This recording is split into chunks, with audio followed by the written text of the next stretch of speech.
We've there's still some stuff for us to discuss, and we're going to do that. I still, though, I want to just say this: we intend to get out at 7. That's no matter, it's not parade, but that's for us. Tend to get out at 7. Good enough time for us to be able to go out. But we are in Mark chapter 16.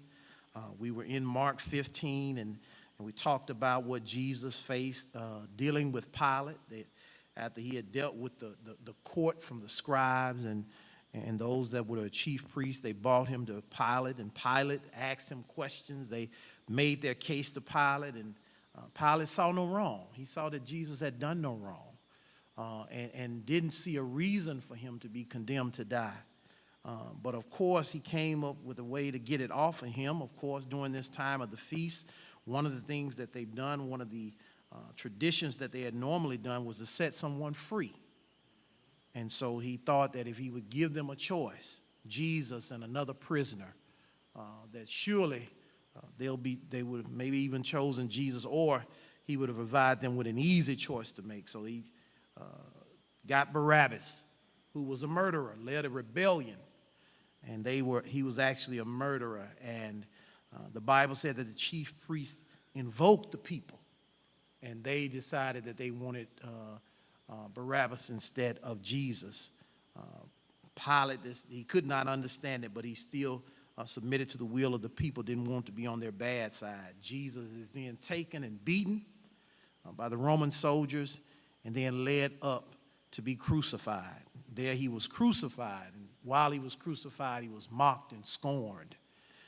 They had a sign that says, "The King of the Jews," given a thorn as a crown, and he suffered all manner of indignation. They were mocking him, saying, "Well, if you are who you say you are, get down from the cross." But Jesus understood why he was there and what he needed to do. And when he decided, you all, that it was time to die, the Bible basically said that he hung his head in the locks of his shoulders, and then he passed away. There was a reaction to this, a physical reaction. We can talk about the things from a spiritual standpoint, but there was literally a physical reaction. The veil in the temple was split in two. And there are other things that happened too as well, so much so that the centurion said, "Surely this man must have been the Son of God." And now they're dealing with this. And we left off in chapter 15, where Joseph of Arimathea requested Pilate for the body of Jesus. Pilate granted Joseph Jesus, and he took him and put him in a tomb that he had there. So now we go over to chapter 16 now, and from all intensive purposes, as we know, basically the chief priests and the scribes thought it was over, and they thought they had won. But I want to discuss, there's some really, y'all, significant things I want to discuss right here in Mark 16. And we'll do a little bit of turning, but we'll be right here from Mark chapter 16. So I'm going to begin reading. It says, "Now when the Sabbath was past, Mary of Magdalene, Mary the mother of James, and Solomon bought spices that they may come and anoint him." Remember that, you all. Very early in the morning on the first day of the week, they came to the tomb when the sun had risen. And they said amongst themselves, "Who will roll away the stone from the door of the tomb for us?" But when they looked up, they saw that the stone had been rolled away, for it was very large. And entering the tomb, they saw a young man clothed in long white robes sitting on the right side, and they were alarmed. I'm going to go down to verse number 8, you all. "But he said to them, 'Do not be alarmed. You seek Jesus of Nazareth, who was crucified. He is risen. He is not here. See the place where they laid him. But go tell his disciples and Peter that he is going before you into Galilee. There you will see him as he said to you. So they went out quickly and fled from the tomb, for they trembled and were amazed. And they said nothing to anyone, for they were afraid. So here we have Mary Magdalene, Mary, mother of James and Solomon, that came and brought spices, the Bible said, to anoint Jesus. Now we know that part of the Jewish customs to death, they had certain traditions that they did. First of all, you all, let me just say this too as well. We have to realize that one of the part of the burial of somebody who had passed away, for those who are Jewish, is that the body does not stay out long. They usually no more than really a day, or get them, even that day, buried in the ground. First of all, not in the ground, but because he was in a tomb here, but they have them buried. All right. Now, of course, there are things that has to be done to the body. The body has to be washed. The body has to be anointed with oils and spices too as well. This was all accustomed to. So they would do this in the body and prepare a burial, and then a white burial cloth, or sheets, so to speak, or garments was used. And this was burial material that they put on the body when they when they got ready to bury the body. So all of these things had to happen as part that was customary. So now we read right here that the women had come to anoint the body of Jesus. Now, I want to kind of get into, before I get into all of this, but let's kind of go through what happened. So they come here. Now, on their way here, they want to anoint the body of Jesus Christ. That's what they've come to do, all right? They're wondering how they're going to be able to do it, because they realize, they said, who's going to roll the stone away? This tomb that Joseph of Arimathea had, he had basically, the Bible said, had carved out where you can go into it. So it was basically rock that had been carved out. So you can go into the tomb. And the way that the body was there is that they put a big stone, or rolled a big stone there to block the entrance. So their whole thing was, we want to do this to the body, okay? But who's going to help us roll away the stone? All right? Now, keep in mind, there's some whole things now that we may not read in the great detail, because we're talking about, we're reading from the book of Mark's perspective. And we know that there's also in Matthew, John, in the Gospels too as well. So the accounts is different depending on the author who wrote it, okay? So now what we see here is happening now is that they are trying to anoint the body, wondering how they're going to be able to get in, all right? Now, we know that one of the things that the chief priest and the others had told Pilate is that they wanted to make sure, because they had heard that maybe Jesus had said he was going to rise again, all right? So we wanted to make sure that don't happen, because they said somebody could steal his body. And we don't want somebody to steal his body then claim he rose again. That's in their minds. So he asked for guards to be there, okay? But now, keep in mind, the women are coming there to do the tradition of what happens during a traditional Jewish burial, all right? So when they get there trying to decide how the stone is going to be rolled away, the stone is rolled away. So now they're surprised, because this is something, you all, that just don't easily happen. We're not talking about some rocks here. We're talking about a heavy stone that blocked the entrance of the tomb. And it had been rolled back, and now you could walk in the tomb. So now they come up on this, and they see now that it's been rolled away, and it was very large. And now they're entering the tomb. Now, they still don't quite understand what happened other than they see the stone rolled away. They needed somebody to roll it away, so it was actually convenient for them that it wasn't blocking the tomb. So now they began to go into the tomb to do what they had come to do. And the Bible says in verse number 5, they saw a young man clothed in a long white robe sitting on the right side, and they were alarmed. They were afraid.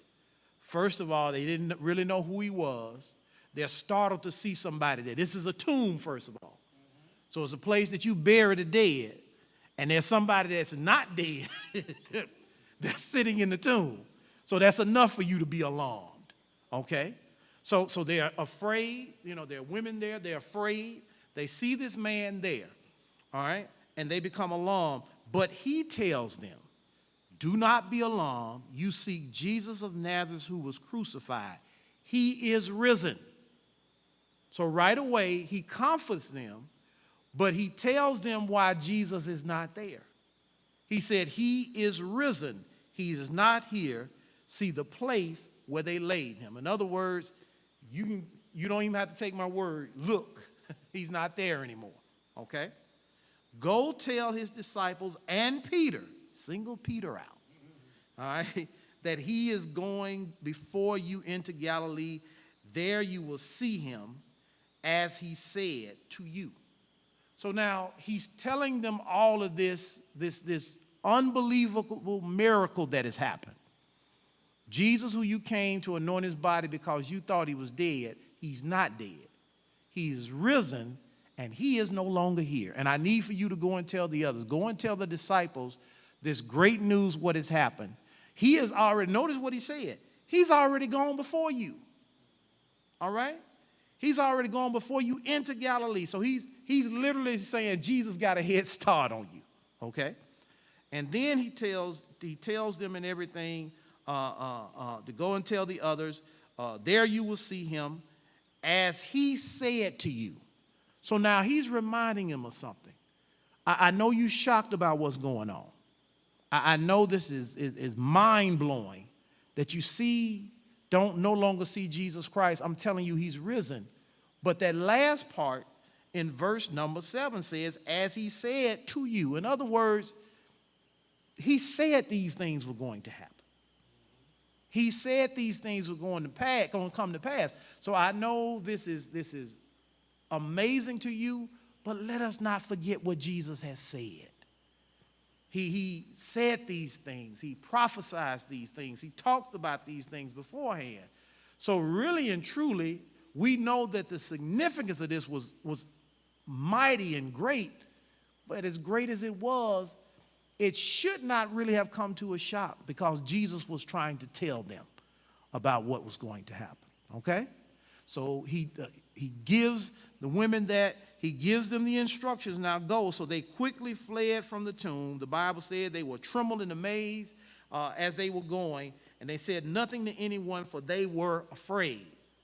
So they follow the instructions to go and tell. But while they're going to tell the ones, now keep in mind, he said, go and tell his disciples and Peter. So that's who they're going to tell. But they weren't going to stop and tell nobody else about what has happened, all right? First of all, they're still shook up, all right? Even after they left the tomb, it said they were trembled and amazed. This is unbelievable to them, all right? They are afraid through all of this, and they don't want to tell anybody this. Can you imagine, too, you all, them not wanting to tell nobody this? What does the normal person, how does the normal person react if you tell them somebody was dead but they're not anymore? That's something hard to come by, you know. And they would probably think something is wrong with you, all right? And then the shock of everything that has happened, they are trying to follow the instructions while in their own mind trying to reason with what is all happening right now. So they're going through a bunch of emotions, but yet they're trying to go tell and the instructions of what is happening right now. Let me ask you a couple of things I just want to try to spark some conversation. That's something I want to go over too as well. I feel is necessary. But it says, he tells them, tell the disciples and Peter. That's kind of a unique statement to make, right? Peter is a disciple, right? So Peter is a disciple. But yet he says, tell the disciples and Peter. Do you think it is a reason why he singled Peter out? Okay, Peter did deny him, didn't he? Peter did deny him, just as Jesus said. He denied him. right when Jesus had said he was denying. He had an opportunity to be truthful. And this was after not only he denied him, but this is after he said he would never deny him. He said, I would die for you. All right? Jesus tells Peter what he's going to do. All right? Peter can't even see that in his own mind. I know what you said, but I know what I know. Ain't no way I'm going to do that. And then Peter does it. He's reminded of what Jesus told him, and the shame and the pain causes him to flee. Okay? So that's right. Peter did deny Jesus. So is that it? Does anybody else have anything else of why you might think he singled Peter out? Now, I'm just asking questions, y'all, and not like I'm trying to judge it. I just thought that was very unique why you would single somebody out. Because if he says tell the disciples, that automatically includes Peter.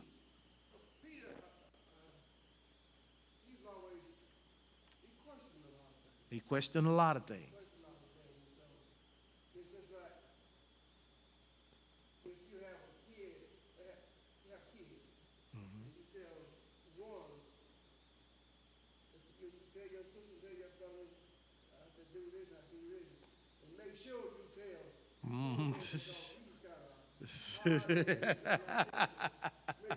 Yeah, make sure you tell him. Yeah.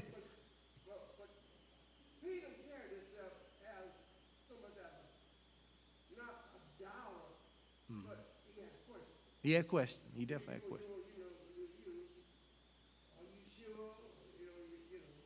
Yeah. Yeah. That's good. That's good. Peter did have a bunch of questions. Huh? He had a bunch of questions, and he was somebody that was close to Jesus. You know, he was a disciple, and Jesus loved all his disciples. But Peter was near to Jesus for several reasons. You remember now when Jesus went into Gethsemane, went in the Garden of Gethsemane to pray, he took the disciples, he went in further, he took 3 with him. Peter was one of them. All right? We know that when Peter said, thou art the Christ, that's what Jesus wanted to hear. And he said, flesh and blood didn't tell you that, Peter. All right? So that there was a significance to Peter, but both of you all said something very good. You said, Sister Wallace, he had denied Jesus. You said too, Brother Golden, just Peter had questions. We don't know, even at this time, we know that there's a whole lot going through their minds. At this time, they're taking, being low-key, because we know that when they killed Jesus, they were also looking at those who followed Jesus. All right? So they were dealing with that, maybe dealing with the fact that they are trying to stay out of the public eye or whatever. But what was going through Peter's mind? All right? The last thing we saw from Peter was him dealing with the pain and hurt of denying Jesus. All right? Jesus is in there in this kangaroo court, as I keep saying, being tried on charges that he did not commit. All right? Peter is lingering in the background, and he denies Jesus. The shame has him, and he takes off. I can't believe I've done this. He knows Jesus has been crucified, obviously, and he's dealing with all this. Doc, you? They all scattered. Mm-hmm. Once Jesus was arrested, crucified, perhaps the other disciples kind of bind together, together. But Peter, because of the way he felt, I think he just went off by himself. Definitely. Yeah, so he didn't want to, he was so ashamed, he probably didn't want to be around the other disciples. That's good. Why he said, go tell the disciples and Peter. Mm-hmm. They were going to have to go find Peter. I think he was also by himself. And that makes perfect sense too. You got to realize he was probably as shameful and as hurt as you could probably be. He adamantly told Jesus, I'm not going to do that to you. Ain't no way I'm going to deny you. I will die for you. Okay? And then he turned around and did the opposite of what he said. And then when he realized what he had done, he felt convicted. And he was dealing with hurt and shame. So I could see yourself somewhere hiding. I could see Brother Golden. He was the one that had all the questions trying to figure this out. And a lot of that and all of that stuff. I can see him dealing with the shame of denying Jesus. So it was a lot going on with Peter. He might not even been around him. So find Peter too and let him know too as well. And so he told him that, and the women went to do what he said. But I want to, before we go on, I want to kind of discuss something. Go back to verse number 1. Verse number 1 says, now when the Sabbath was passed, Mary Magdalene, Mary the mother of James, and Salome bought spices that they might come and anoint him. All right? So they come there to anoint the body of Jesus.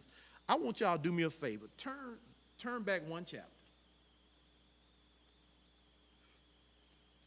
I think we've discussed this on several occasions about that in the gospel, we know that the writers of the gospel, the authors of the books of the gospel were different, okay?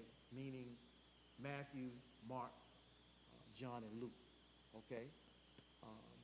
And we talked about the fact that many times as you're giving an account of something that's happened, a lot of the account you're giving it depends on you, okay? And I use an example about how we can be standing there together and see something. And even though we see something and somebody come and ask me about it, the account I give could be accurate, but it would be different than the account Doc gave, okay? I may be the quiet person, and I tell just enough to just everything happened. Doc may be so thorough, he breaks down everything. And stuff that I didn't see or I saw but thought not to tell, Doc might have it in his report, okay?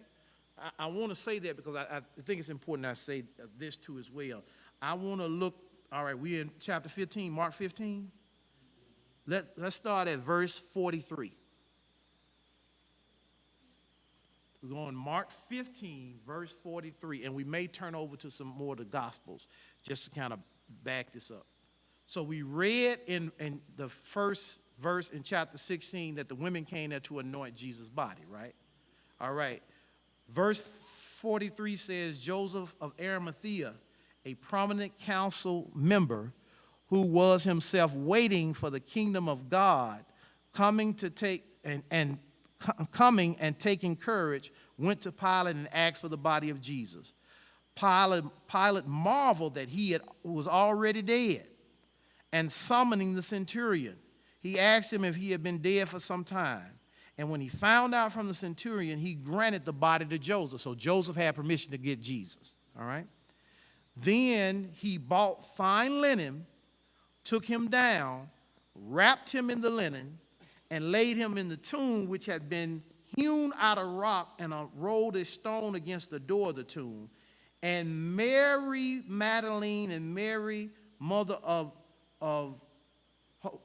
Joseph. I always say either Jose or Josie, and I always kind of that whether it's a Spanish speaking out there.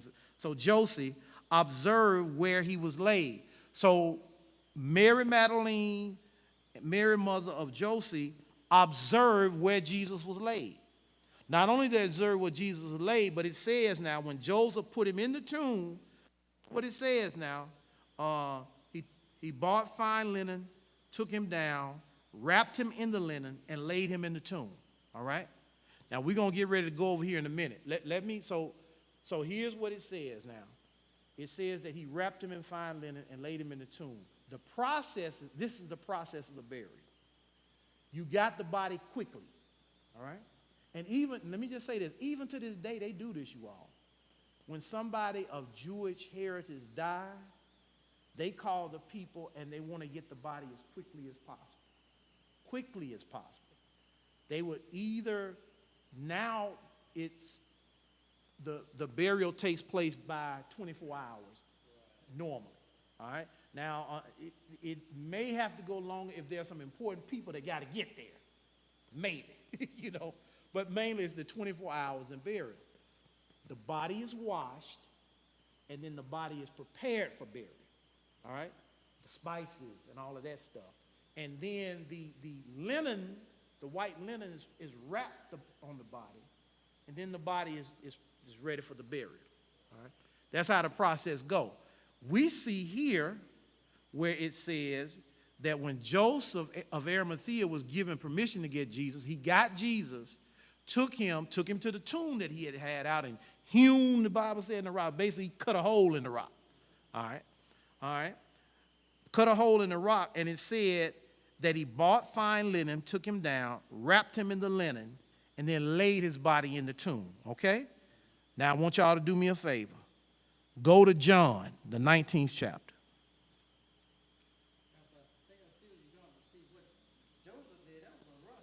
That's what I was just going to say. I'm getting to that point. I'm getting to that point. Yeah, I'm getting to that point. So he didn't do it good enough. He didn't do it good enough. Well, what I'm trying to do in order to make that point, I want to read some of the other gospels so that you can see why it was done. All right? And I think, and Doc, y'all, the reason why I'm kind of putting emphasis on this, because if we don't go over it, sometimes, and I know you might know it. Yeah, exactly. John 19. Mm-hmm. It ain't at all, Doc. You 100% right. But I just wanted to go over it so we can see it. And it's kind of unique. So you can see what Joseph did. And then the next morning it says that the women came to anoint his body, but yet they're what Joseph did with Jesus' body. So let's see. Let's look at verse number 38, all right? Now remember what I said. I said, me and Doc see something happen. You ask me what happened, and I give you the basic of it, maybe a couple sentences. You ask Doc what happened, Doc give you pay. Doc break it down. Then this happened, then that happened, that happened. We ascribing the same thing, but now watch this, all right? Starting at verse number 38. After this, Joseph of Arimathea, being a disciple of Jesus, but secretly for the fear of the Jews, asked Pilate that he may take away the body of Jesus. Pilate gave him permission, so he came and took the body of Jesus. Watch this. And Nicodemus. We didn't read about Nicodemus in the other. All right? And Nicodemus, who at first came to Jesus by night. Do you all remember when he came to Jesus? All right? It was at the nighttime when nobody could see him. All right? Also came bringing a mixture of myrrh and aloes, about 100 pounds. That's an awful lot for a body, y'all. Awful lot for a body, okay? Then they took the body of Jesus, bound it in the strips of linen with the spices, as a custom of the Jews to bury. Now in the place where he was crucified, there was a garden, and in the garden a new tomb in which no one had been laid. So there they laid Jesus, here it is, because of the Jews' preparation day, for the tomb was nearby. All right? So preparation, they had to get the body together. But now watch this. This was late in the day. So the sun is going down. All right? So I don't want y'all to just think, when I say they washed the body and then prepared it, that they just threw some water and then just threw some aloe on it and put some things in there it is, and it takes 5 minutes. It's a meticulous procedure.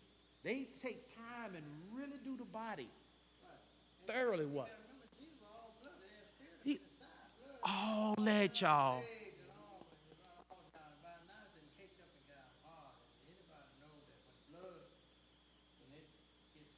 Yeah.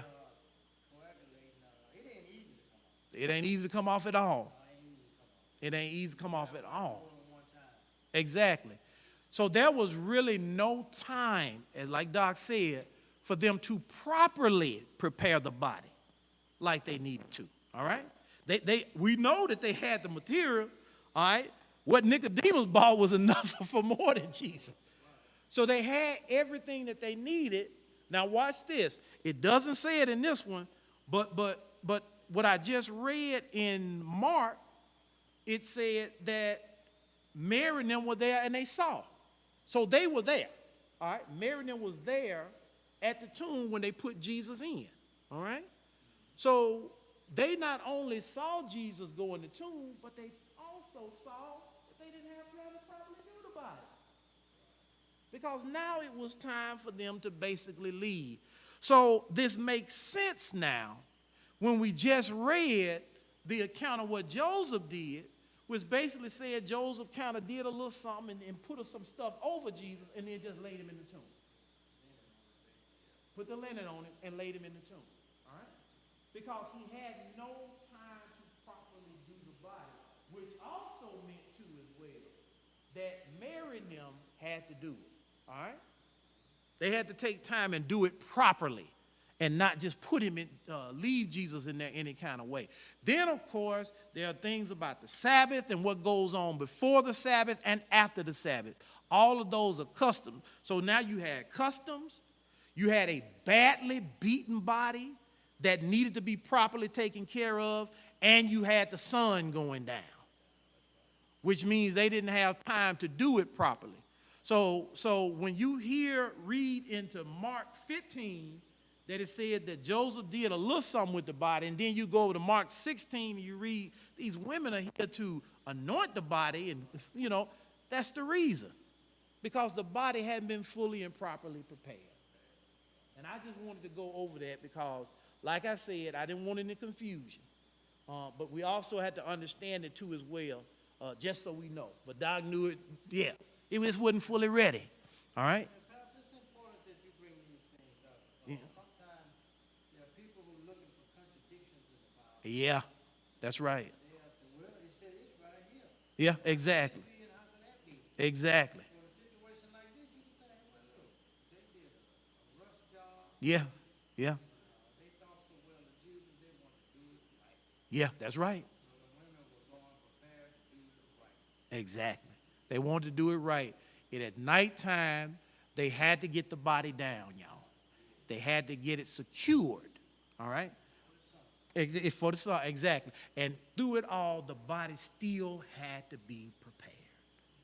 And so they were there. That's what they were there. They were there to prepare the body the right way, make sure that it was done, all right? That's why there was a stone right there that the body was already in the tomb. They needed somebody to roll it back so they can properly prepare the body, and all of that is a part of their custom. They even had a custom, y'all help me out, I think they call it Shiva or something, where they call it, is it like 3 to 7 days of mourning, and you just don't do too much of anything, all right? Yeah, something like that. I tell you, when Lazarus died, all right? If you remember the story of Lazarus, they go and send for Jesus to come and deal with Lazarus because he's low sick on his deathbed. We need you to come. Lazarus is sick. And Jesus does not come.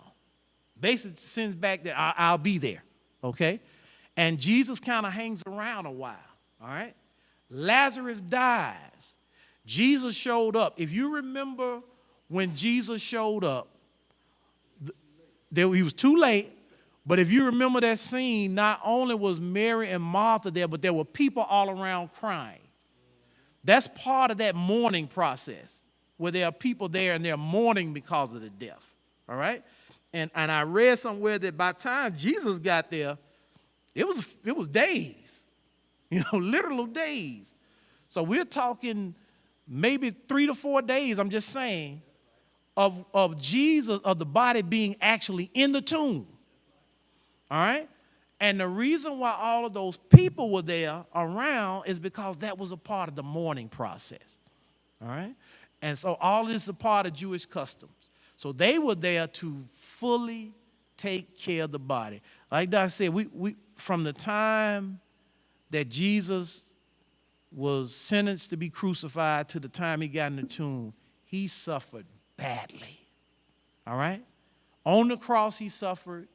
But more importantly, before he got to the cross, in there, in that, and I forgot the name, we went over it, and I think Sister Long called it out, I forgot what it was, this isn't 15, where they took Jesus, but they brutalized him back there. Praetorium, all right?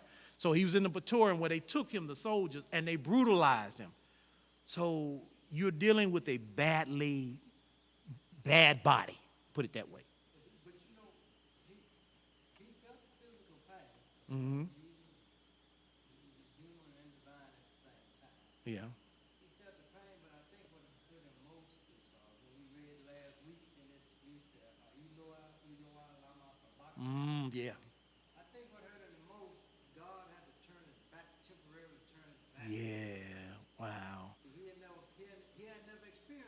Never, that's nothing. The Father always won. Yep. But when all that sin was laid on him, the sin of humanity was laid on him, God had to turn his back on him. My Lord. For that little period of time now. Yeah. I think that hurt him more than anything. I think so. He had dealt with man hating him. He had dealt, and even though he had love for people and loved people, but he had dealt with man hating him. But the Father? Wow. That was. And to deal with that, and you've never dealt with that before, you don't have no help dealing with you because they all down there mocking you and scorning you. He was as alone as he could possibly feel. And he was dealing with that. And so now, Mary and them does that. So let's go back to Mark 16. We dealt with that. Let's go back to Mark chapter 16. Mark chapter 16. So he tells them who's come down to the grave to go and tell everybody what has happened. All right? So go and tell what's happened. So they run and to tell what has happened. Now they're still shaken because of this. All right? Run and tell what has happened. All right? Verse number 9 says, now when he rose early on the first day of the week, he appeared first to Mary Magdalene, out of whom he cast 7 demons. So he appears to Mary Magdalene first. She went and told those who had been with him, as they mourned and wept. And when they heard that he was alive and had been seen by her, they did not believe. Now, you all have been here since we've been going through Mark. And I want you to think about the times, and you can remember this, that Jesus basically told them, I'm not going to be around. Was letting them know he's going to have to suffer. And told them basically pretty much what was going to happen. All right? There was a build-up to it. There was times that he talked almost in I would say a very wise way that has not fully let out everything until the point of the end where he basically told them what would happen. So he tells them all of this, and then when somebody comes back and says he's risen. Now keep in mind, we can talk about what Jesus said, but let us also talk about in Scripture that it talked about what the Messiah was going to do. So this wasn't foreign to them, all right? All of these things were there for them to know. All of them were there. But yet at the first sign that Jesus is risen, or the first confirmed witness that says Jesus is risen, they don't believe. Through all of that, they did not believe, all right? So that was their first time, all right?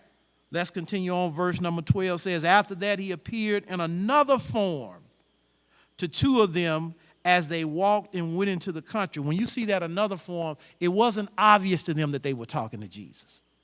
Okay? So now he...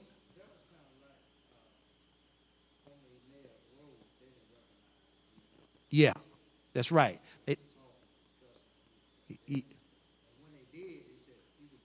Yeah, he was gone. Exactly. So he didn't, there was nothing about him where they said, oh, that's Jesus, you know.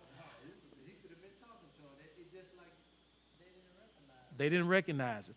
And you know what, Doc, we can talk about it, but it said, but obviously when I read this and it says right here, it said he appeared in another form to them or whatever, it wasn't really probably for them to recognize at that time.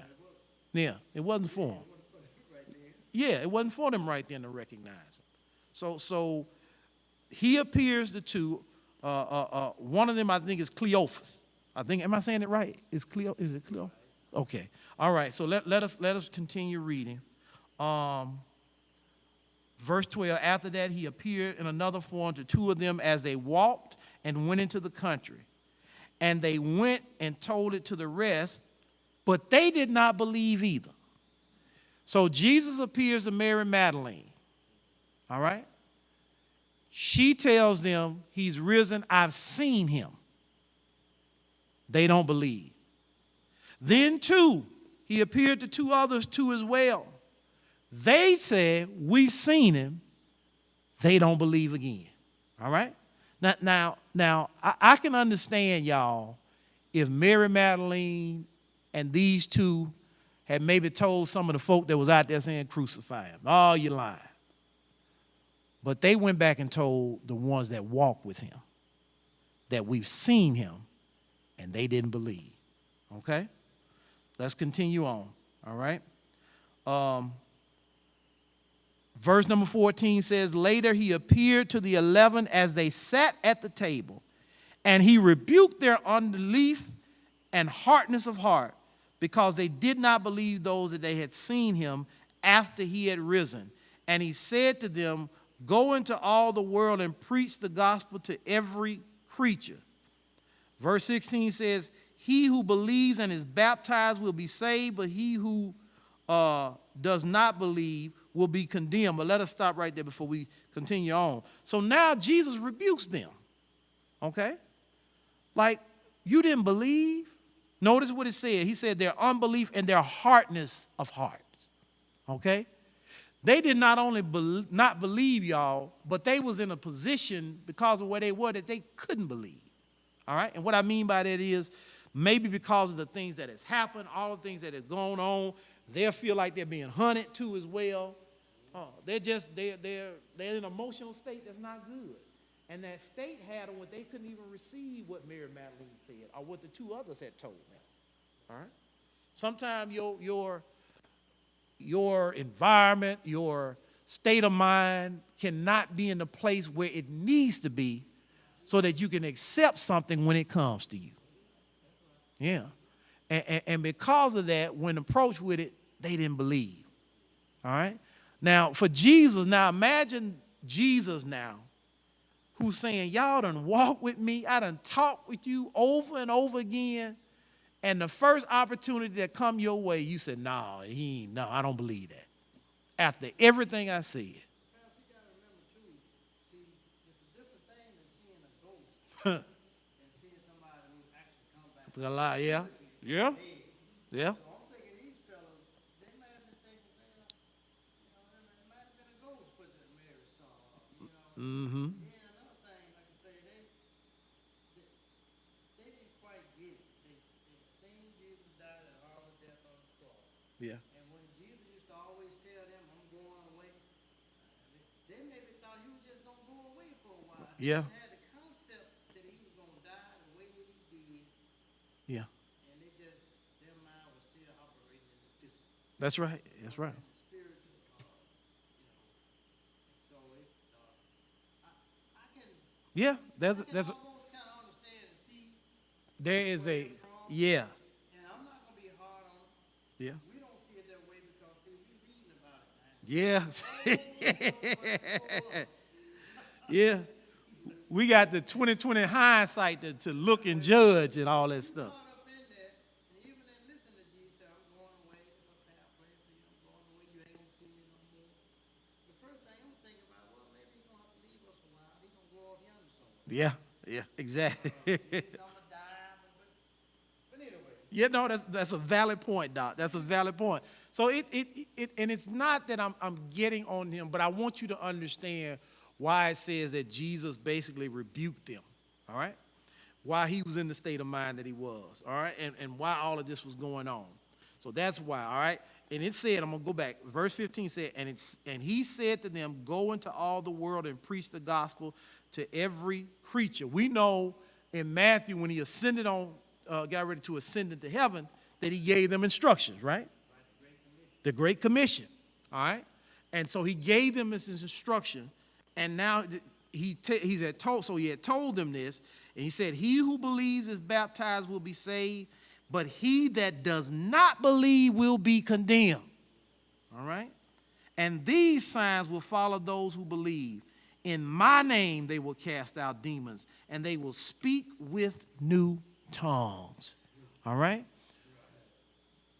The importance of this and the necessity of this, and I want you to understand why this was so important. So Jesus has said, I need for you to go out and I need for you to preach this message that I'm risen. And those who believe will be saved. Those who do not will be condemned, all right? They are preaching now a gospel, a message that now as they encounter people, this is going to be, keep in mind, this is going to be the first time people are really hearing this. First time that they're hearing this. This is just start. Even for those of us who have not been baptized, but yet we know about Jesus. We know that there are people that believe that Jesus is the Christ. We know that people worship in churches. We know all of that stuff, but we may not have come into that knowledge. But this was totally new, all right? So now imagine you coming up to people saying this. What you're saying is the truth, but God knows everything. And in order for people to be able to receive this message, in order for people to be able to believe in what you're saying, there has to be some things that resonate with people. He says, and these signs will follow those who believe. In my name they will cast out demons, and they will speak with new tongues. Verse 17, verse 18, and they will take up serpents, and they will drink anything deadly, if by no means hurts them, and they will lay hands on the sick, and they shall recover. In other words, his power would be at work within them. Okay? His power will be at work within them, and it would be evident of God being with them, and this is the truth that they're speaking. Okay? Again, they're telling people this for the first time. And people have to hear this, take it in, and actually accept it and believe. All right? How much more, I should say, how effective it would be that as you're telling me this great thing that has happened and God is with us and everything, and now I see the power of God upon you. You see it. These are the signs that I see. I accept that now. And Jesus understood that, and he granted that power unto them, okay? Verse number 19 says, so then after the Lord had spoken to them, he was received up into heaven and sat down at the right hand of God. And they went out and preached everywhere, the Lord working with them and confirming the word through the accompanying signs. So signs and wonders followed them as they gave this message of the gospel of Jesus Christ, all right? But now, I want you to understand not only the importance of this, but I want you to, when I read this, Jesus comes, he gets up from the grave, did what he said he's going to do. He goes to his disciples, he appears to people, but then when he gets to his disciples, even beforehand, they had denied Jesus. We understood because that was kind of hard to kind of deal with and accept, all right? So he sees this.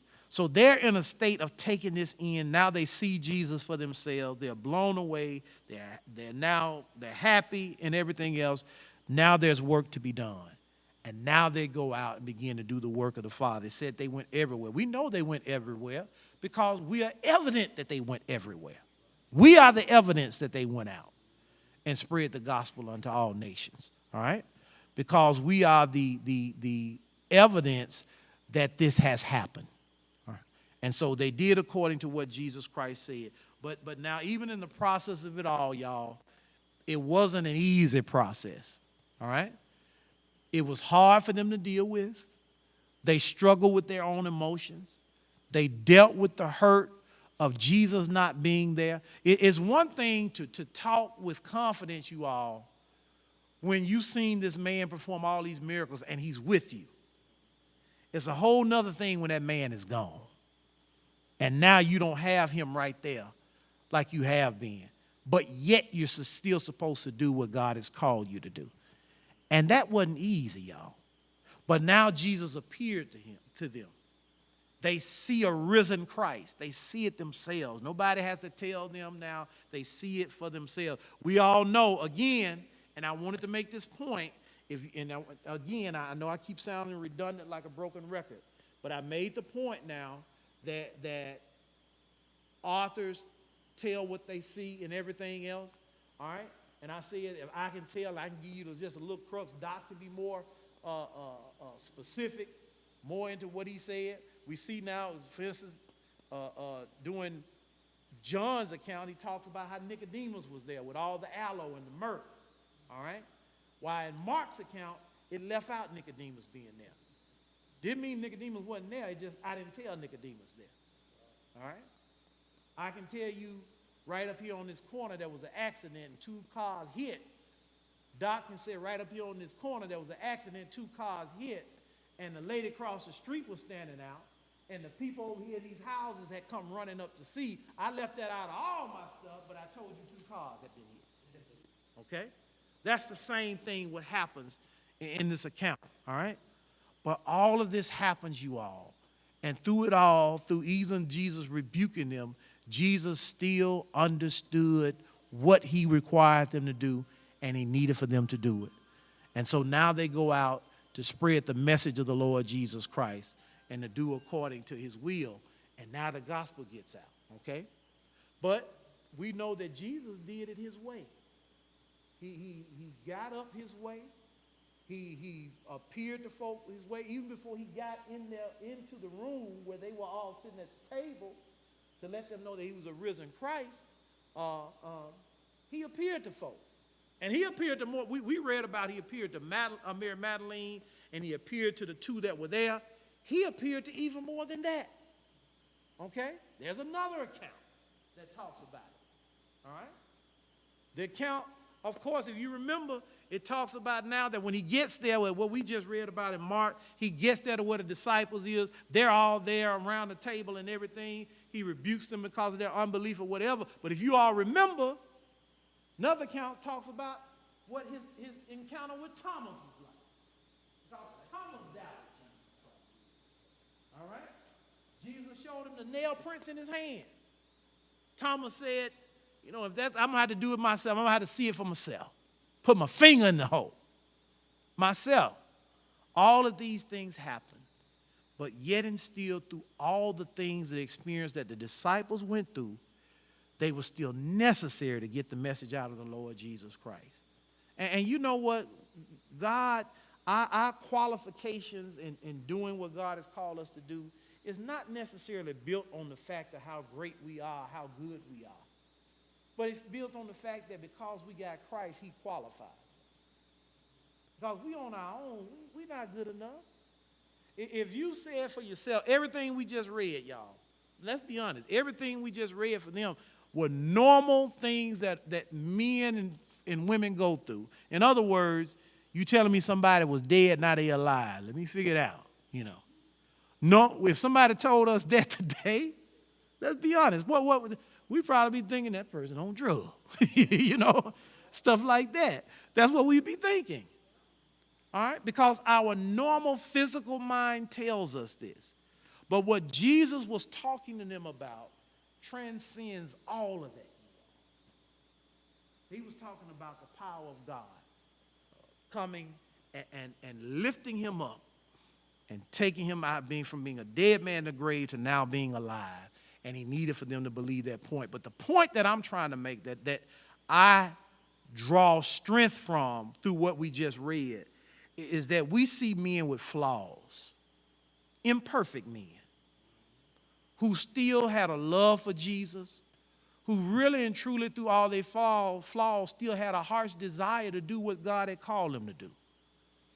And yet and still, Jesus took them at that point, their unbelief at the time, at their point, their flaws, and the scripture says he took these men and they literally turned the world upside down. They turned the world upside down when Jesus was on earth ministering, but then after Jesus ascended to heaven, they began to spread the gospel and people began to accept Jesus into their heart. And that was amazing, you all. And as long as you got God on your side, there's nothing you cannot do. If it's in his will, there's nothing that we cannot do. But that's so important that we understand that. That's so important, the story of Jesus rising from the grave. We see the human side of this, what they felt like, the emotions that they had. Remember what it said about Mary Magdalene and Mary, mother of Josie and Solomon. They said when were told to go back and let everybody know that he was risen, they were running, and the Bible described them as being afraid, emotional, and full of anxiety, nervous. They had all of that feeling because they were human, you all. They were human. And they had to deal with all of this. We're human too. We deal with things. but yet and still we have the faith that we believe and love the Lord Jesus Christ. And that's the blessed part of that. Amen? Amen. Are there any questions? Mhm.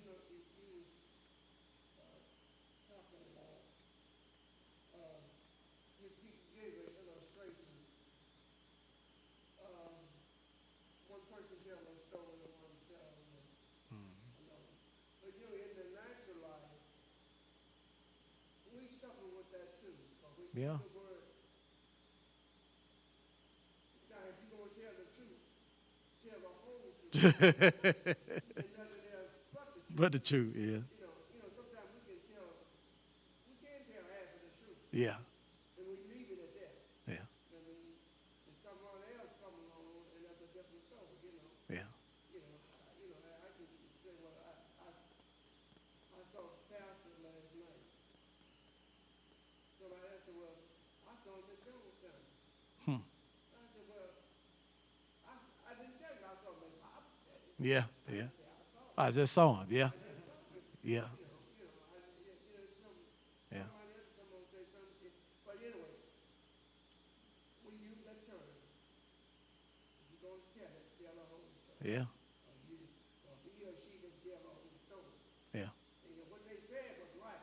Yeah. But they didn't tell you all of it. Yeah. That's right. Some people are very detailed and some people are not. I have seen things, and what I mean, that may experience or something and be like, oh yeah, that's right, that did happen. I just told you the basic of what happened. Not that I was trying to keep it from you, but I just really wasn't thinking about the other part. Well, you so detailed, you telling me everything. You can preach a weak sermon. Somebody said, "Well, Pastor, good that church Sunday."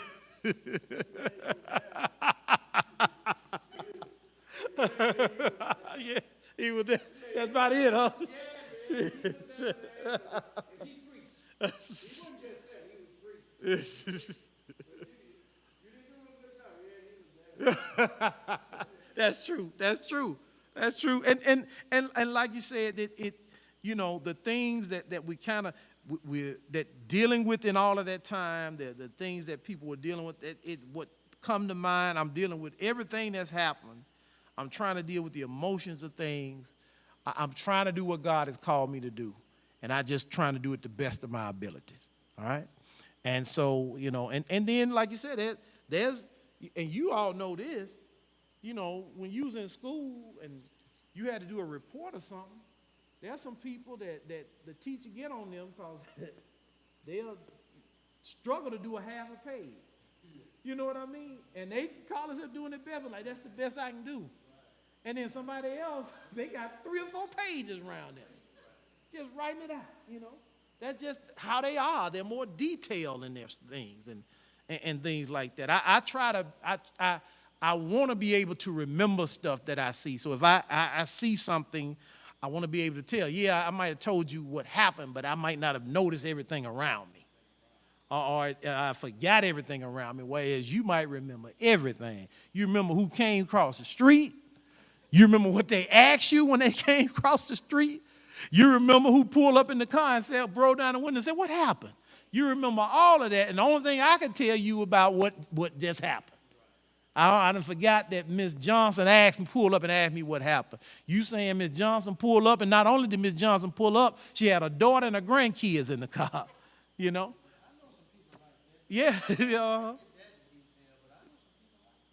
yeah, that is, Doc, that is. Yeah, exactly. It's amazing. But it's so important for us to understand the Word of God, go through it and understand the biblical truth that God is through His Word, and be able to understand it too as well. We know that Jesus died on the cross. He was taken down for the cross. He was put in a tomb that Joseph of Arimathea had. And Arimathea wasn't his last name, that's where he's from. Joseph of Arimathea that he had. Pilate granted him the permission to do it. He took Jesus down. At this time, it was late in the day, you all. He put Jesus in the tomb the best he could at that time. which means that he could not do everything that he needed to do. He had to get him in that tomb. Had to get him in that tomb. We know now that in the process of it all, Nicodemus showed up. Showed up with the myrrh, the Bible says, and aloe to anoint the body of Jesus Christ. Now, the significance of this, if you remember what we read, it said that Joseph of Arimathea, people won't know, he was actually a follower of Jesus Christ. He believed in Jesus Christ. He didn't just let everybody know about it. He kind of kept it under wrap that he actually believed Jesus Christ. So he didn't say it out to everybody for them to know. Then, of course, we know Nicodemus' thing. Nicodemus came at night to ask Jesus.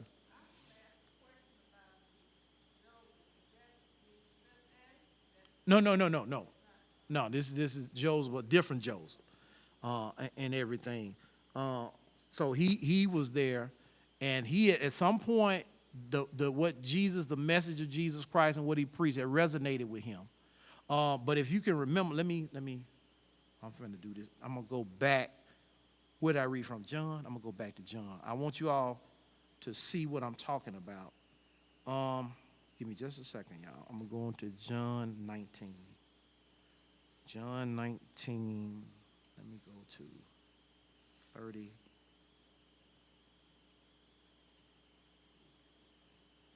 Let me see if this would call. And Joseph Arimathea being a. Okay, watch this. I'm going to read 38.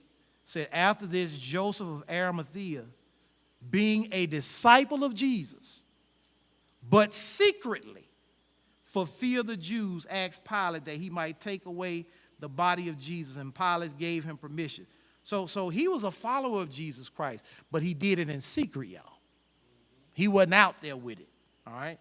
Because he's afraid of the Jews, all right? Now, that's right, he was afraid of Jews.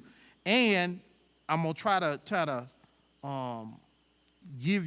let you see why he did that in secret. So I'm going to go.